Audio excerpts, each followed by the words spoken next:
Bonjour à tous, on se retrouve pour la 8e édition des Excentrés en compagnie de Pierre, Rudy et Thibaut. Bonjour. Bonsoir. Bonjour. Et pour ceux qui ne me connaissent pas, moi c'est Agathe, donc la touche féminine de l'émission. Bonsoir Agathe. Bonsoir. Dans un premier temps, on va commencer par Pierre. Donc dis-nous de quoi tu veux parler ce soir. Oui, c'est moi. Alors ce soir dans mon émission Dans la bobine, on va parler du film Laura, qui est un film qui date de 1944, mais d'abord je commence avec les petites actualités cinéma. Alors il y a quelques jours on a vu sortir le teaser du prochain film de Tarantino, Once Upon a Time in Hollywood. C'est un teaser impossible à rater vu son omniprésence sur les réseaux sociaux. Et ce mercredi ressort aussi l'énième remake live de Disney, Dumbo, réalisé par Tim Burton. Dumbo pour moi c'est le Disney de mon enfance parce qu'on en a tous un. Et j'ai tellement usé la VHS quand j'étais petit qu'elle n'avait plus de son. Oui VHS, je suis né au siècle dernier moi monsieur. Sylve. Ce remake donc, qui sent un peu le préchauffé, qui ne me donne pas particulièrement envie car il a l'air de manquer Timothée, la souris, personnage indispensable. Globalement, je pense que ce film, tu vois, genre si t'aimes le style de Tim Burton, il te plaira, mais après si jamais t'y vas pour découvrir l'histoire de Dumbo. On en parle des derniers films de Tim Burton comme Dark Shadow. Elle s'appelle vraiment Timothée, la souris ? Oui. Ouais. Bah oui. Vous êtes courageuse, mais pas téméraire. Dumbo. Bref. Grosse sortie de l'été également très inattendue, Dora et la cité perdue, adaptation live de la série animée Dora l'exploratrice. C'est quand même bizarre parce qu'une adaptation en film de Dora, c'est quand même original quand même. Ça passe, il y a même Babouche. Non, en vrai ouais, c'est j'ai pu voir les premières images et ça. Étrangement, ça donne envie. Ça avait l'air bizarre. Genre, on aurait dit il y aurait Lara Croft qui serait arrivée dans le trailer, ça m'aurait pas surpris. Après, c'est original parce qu'on est habitué au dessin animé, quoi. Donc, c'est vrai que ça paraît bizarre quand même. Mais non, Babouche, c'est vraiment un singe en fait, du coup. Un petit singe gris, il est quand même mignon, tu vois. Et du coup, le teaser est sorti aujourd'hui et à mon avis, ce sera le nouveau chef-d'œuvre de l'année 2019. On va dire ça. Alors, il y a 2 semaines aussi, nous sommes allés voir au cinéma donc le film Laura. Et si je vous dis film en noir et blanc, qu'est-ce que ça vous fait penser ? Charlie Chaplin. Bah moi plus récemment parce que je l'ai vu il y a pas longtemps, Leto, mais c'est un film récent l'année dernière. Ouais, pour moi c'est pareil, Charlie Chaplin. Ou vieux. Ouais, vieux, ancien. D'un autre temps. On reste dans le thème. Du coup aujourd'hui je vous parle de Laura. C'est un film américain en noir et blanc, donc datant de 1944 et réalisé par Otto Preminger, réalisateur d'origine austro-hongroise. Le film nous déroule l'enquête de l'inspecteur Macpherson sur le meurtre de Laura. Il rencontra donc des personnages aussi suspects les uns que les autres comme Mr. Lidecker, un vieux dandy pas mal possessif, ou Mr. Carpenter, le fiancé de Laura. Laura qui est l'élément central du film, tout tourne autour d'elle, normal c'est son meurtre dont il est question. On joue donc avec sa présence, absence et tout ce qui est en lien avec elle, et je ne spoilerai pas l'intrigue du film. Voilà. On retrouve donc dans les rôles principaux l'actrice Jen Tierney, actrice star de la 20th Century Fox, dans le rôle de Laura, qui porte donc l'image de la femme forte américaine durant la guerre, arrivant en tête d'une agence de publicité grâce à son caractère et sa beauté qui crèvent l'écran. Girl power, un peu. C'est bien les girl power. Je suis un peu perdu, c'est son meurtre dans le film, mais elle est quand même là ? Mais c'est un flashback. Ah, flashback, ouais. Flashback. Retour dans le futur. On suit également l'acteur Clifton Webb, un grand acteur américain connu pour ses rôles de gentleman un peu hautain, incarnant ici Mr. Lidecker, le dandy un peu insupportable, intelligent et qui se démarque un peu avec son jeu très théâtral. Hollywood était très friand de ces images, de ces histoires d'amour improbables nées du fantasme d'hommes ordinaires pour des femmes inaccessibles, comme le fera par exemple Hitchcock dans ses films, mais Laura reste une des plus belles et impactantes. Et je voudrais revenir sur un point et vous parler du fusil de Tchekhov. Mais qu'est-ce que le fusil de Tchekhov, allez-vous me demander d'un air... Oh, mais qu'est-ce que dis-moi, Qu'est-ce Pierre, que c'est ? Dis-nous ce qu'est-ce que le fusil de Tchekhov ? Je parie que c'est un fusil. Ça a l'air Bravo. intéressant. À moitié seulement. Alors, le fusil de Tchekhov, c'est pas un vrai objet, c'est un principe dramaturgique repris massivement dans le monde du cinéma, dans lequel chaque détail mémorable dans un récit de fiction doit être nécessaire et irremplaçable, et où aucun de ces éléments ne peut être supprimé. Dans le film, sans trop spoiler, des éléments sont exposés pendant toute la durée de l'enquête afin d'être réutilisés au climax. C'est donc le principe du fusil de Tchekhov. Je sais pas, ça peut être... Non, j'avais déjà entendu le principe. Le truc d'un Retour vers le futur 2, le magazine, il y a quoi d'autre qui revient ? Il y a plein d'éléments comme ça dans le film. Ah, des caméos. Pas des caméos, non, des caméos, mais... c'est par exemple dans J'ai pas d'exemple qui me viennent comme ça tout de suite à la tête. Ça m'énerve parce que j'en ai vu aussi. plein de fois, mais j'arrive pas. Au début du film, par exemple, t'as des éléments qui reviennent et qui vont resservir en fait à la fin, ou qui vont resservir dans l'intrigue du film. Je sais pas, les pierres d'infinité dans les premiers films Avengers, là ça peut te parler, et qui ressortent à la fin dans les derniers films Avengers. D'accord, là je comprends. Voilà, c'est des choses qui sont intégrées au début de l'histoire, mais qui sont assez anecdotiques. Oui, et dans à la la fin, suite des films quoi. et à la fin, tu te dis ah bah oui, ça c'était. Ah, mais c'était là. Ah, comme on peut retrouver dans les Jurassic Park. On retrouve les jeeps des anciens, dans les nouveaux. Non, Ah ça non, c'est ça, un c'est des clin clins d'œil, d'œil. tu vois. Ça va plutôt par exemple être, tu vois, Pirates des Caraïbes le premier.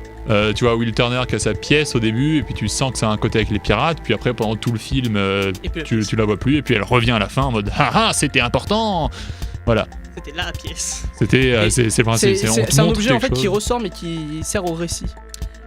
Si jamais quelque chose t'est montré au début du film, il est censé avoir une fin, avant la fin du film justement, parce que sinon ça servait à rien de le montrer. C'est le principe.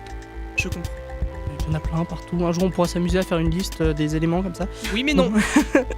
Pour finir donc, pour franchir la grande porte des classiques d'Hollywood de films en noir et blanc du milieu du siècle dernier, je pense que Laura est une bonne initiation, et je vous conseille donc à tout le monde, si vous ne l'avez pas vu avec nous, d'aller le voir. Ouais, bah pourquoi pas après tout, hein. Autant essayer le noir et blanc à un moment. Je l'ai vu. Mais J'ai c'est- laissé 2 étoiles. Non, mais c'était un film très intéressant. qui Ah, je suis le seul à sortait pas l'avoir des- vu en fait. Bah, c'est Ouais. c'est un film qui sort un peu des films actuels, quoi. C'est normal, c'est un Un film ancien. Voilà, c'est un vieux film. Mais il est quand même intéressant aussi, quoi. D'accord, ouais, c'est noté alors. Laura. J'aime les scénarios tirés par les cheveux. Donc maintenant, on va passer à Rudy avec les compétitions d'e-sport. Les compétitions d'e-sport. Je vais vous parler cette fois aujourd'hui de l'Overwatch League, la compétition d'e-sport d'Overwatch de Blizzard, qui se déroule du coup tous les ans à Los Angeles. En fonction des matchs, normalement c'est Los Angeles dans la Overwatch Arena. Ah ouais, ça veut dire que si tu gagnes, tu peux aller jusqu'à Los Angeles avec ton équipe. Ouais. Non, parce que toutes les équipes sont à Los Angeles. Ah Ah mince. Non, c'est bête. c'est pas comme League of Legends, il y a des gens qui s'appelaient les ninjas en pyjama qui ont réussi à monter jusqu'à Londres. Overwatch c'est mieux. Mais je suis pas là pour lancer ce débat. Alors vous allez me dire, mais c'est quoi l'Overwatch League? Mais c'est quoi qu'est-ce que l'Overwatch c'est League? Eh bien l'Overwatch League c'est une ligue d'Overwatch. Mais non. Mais si, On n'arrête pas le qui est, progrès. qui est international et qui comporte 20 équipes que je vais vous citer, vous allez Ouf. bien aimer. En premier, on retrouve les Atlanta Reigns, Boston Uprising, Chengdu Hunter, Hangzhou Spark, Houston Outlaws, London Spitfire, Paris Eternals, Philadelphia Fusion, San Francisco Shock, Vancouver Titans, Dallas Fuels, Florida Mayhem, Gonzu Charge, Los Angeles Gladiator et Los Angeles Valiant, New York Excelsior, Seoul Dynasty, Shanghai Dragon, Toronto Deviant et Washington Justice. Voici les 20 équipes de la saison 2019. Alors il y en avait beaucoup moins à la saison inaugurale, mais bon voilà. Alors le déroulement d'Overwatch League, ça se passe très simplement, il y a 4 semaines de match. Un mois. Oui, c'est des étapes, 4 semaines. Ça marche dans le même sens. Hein. Un Voilà. mois, 4 semaines, ça revient un peu au même, le quoi. temps est relatif. Voilà. Ouais, mais c'est plus impressionnant quand tu dis 4 semaines que 1 mois, parce qu'il y a plus de chiffres. Mais bon, oui. Du coup, 4 semaines où les équipes s'affrontent pour obtenir la meilleure place pour arriver en playoff. Les playoffs qui étaient d'ailleurs ce week-end. C'est quoi le playoff? Les playoffs, c'est les qualifications pour pouvoir le mieux se classer pour arriver en finale. Ok. Alors voilà, alors maintenant, le principe du jeu, toujours le même, du 6 contre 6 sur des maps. Alors, dans l'Overwatch League, c'est très simple. Les premières maps, ce seront des KOTH. Les KOTH, c'est quoi? C'est des captures de points en pourcentage. Chaque équipe doit récupérer 100% du point. En pourcentage, ils montent de 0 à 100. Ok. Et ça leur fait 1 point. Et il faut avoir 2 points pour réussir à gagner cette map. Donc 200 points. Non, en fait, tu vois, le principe, c'est tu vois, genre, t'as une zone centrale que tout le monde se dispute. Oui. Et une fois que tu arrives à 100%, t'as réussi à la conquérir. Ça recommence, tout le monde retombe à 0%. Tu arrives dans un autre coin, nouveau point, tu recommences en point. Jusqu'à avoir 2 points. Et c'est le meilleur sur 3 en fait. Ah, C'est c'est comme comme quand les tu joues au pierre, feuille, ciseaux, il faut que tu marques 2 manches pour C'est gagner comme sur les les 3. jeux de combat où tu dois gagner 2 manches d'affilée. Ouais, pour- voilà, c'est ça. C'est ça, complètement. Après, les deuxièmes maps, c'est les hybrides, c'est-à-dire qu'on doit capturer un point, la patte pourcentage, juste le capturer, et escorter un payload jusqu'à la fin de la map. Un payload, c'est quoi? C'est Un payload, c'est le. Un c'est gros le véhicule. navire- C'est le gros. C'est un navire, un véhicule que tu dois transporter Et jusqu'à c'est la un fin de la map. PNJ ou c'est un joueur de... Non, c'est un PNJ en fait, véhicule, quand tu c'est restes à un côté, objet. c'est à l'avance. Ok. Voilà. C'est très simple. Après, la troisième barre, c'est une 2CP. Là, c'est juste de la capture. Juste Ok. attraper les deux points, les 3 points qu'il y a dans la map.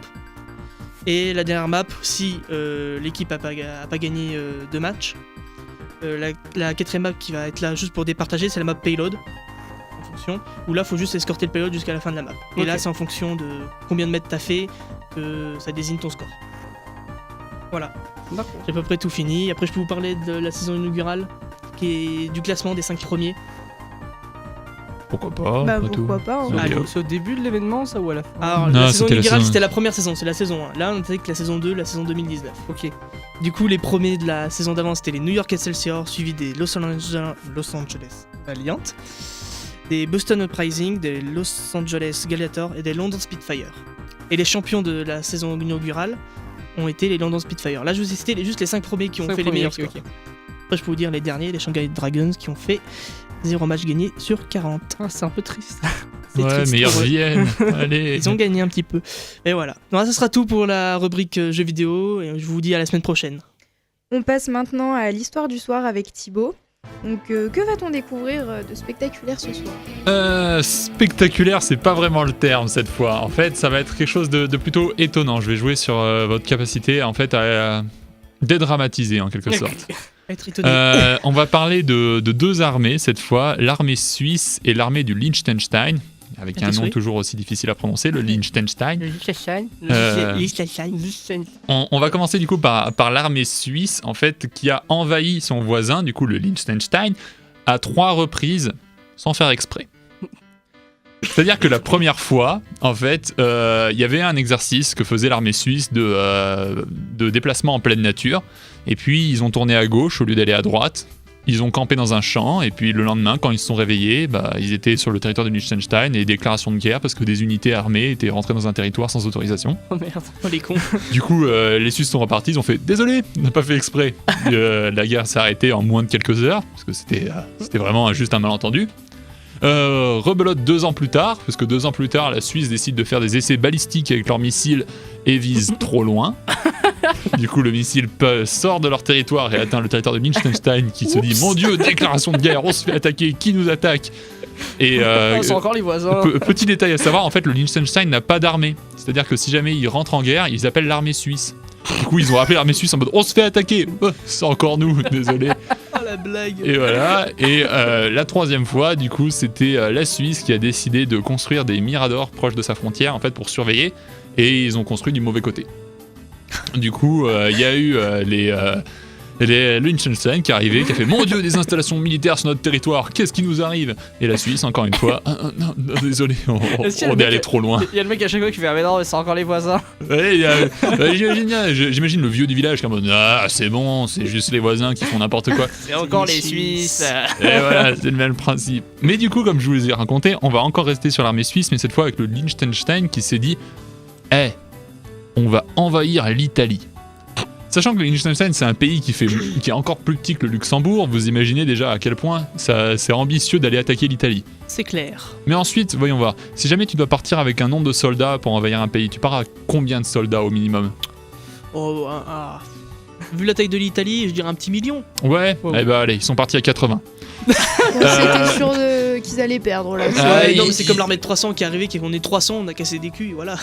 Ils sont partis à 80, ils ont traversé les Alpes, ils sont arrivés dans la région Toscane et ils se sont dit c'est pas la meilleure idée du monde en vrai. À Hein. 80 personnes, Ah, à 80 soldats, je suis pas Il une bonne traverse idée toutes les quoi. montagnes, il redescend en mode. Il voit l'Italie, ils sont en mode ah non, c'est pas une bonne idée. C'est hein. c'est plus grand que prévu quand même. hein. Merde, sur la carte, ça paraissait plus petit. Ils ont eu le temps de voyager en fait 2 semaines sans rencontrer d'armée, ils se sont dit on va pas pousser notre chance, on va repartir en arrière. Oui, c'est Ils mieux. sont revenus, ils sont venus au Liechtenstein, on compte les soldats. Ils en ont perdu un. Non, ils en ont pas perdu, ils en ont gagné. Ils sont partis à 80 soldats, ils sont revenus à 81.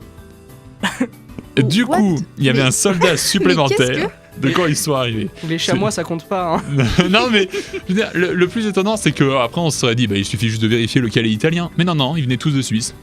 Il y avait juste un Suisse qui avait dû qui avait dû déserter en Italie.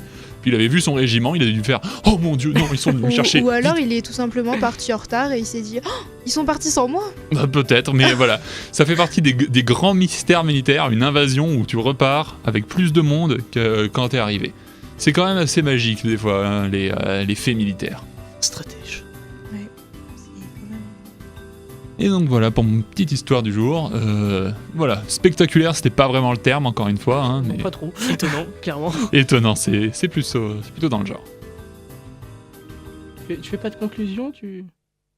Mais je sais pas. Je vous remercie de ces 3 interventions. Et puis on se dit à la prochaine. Eh ben à la prochaine. Salut. Salut. Salut. Prochaine.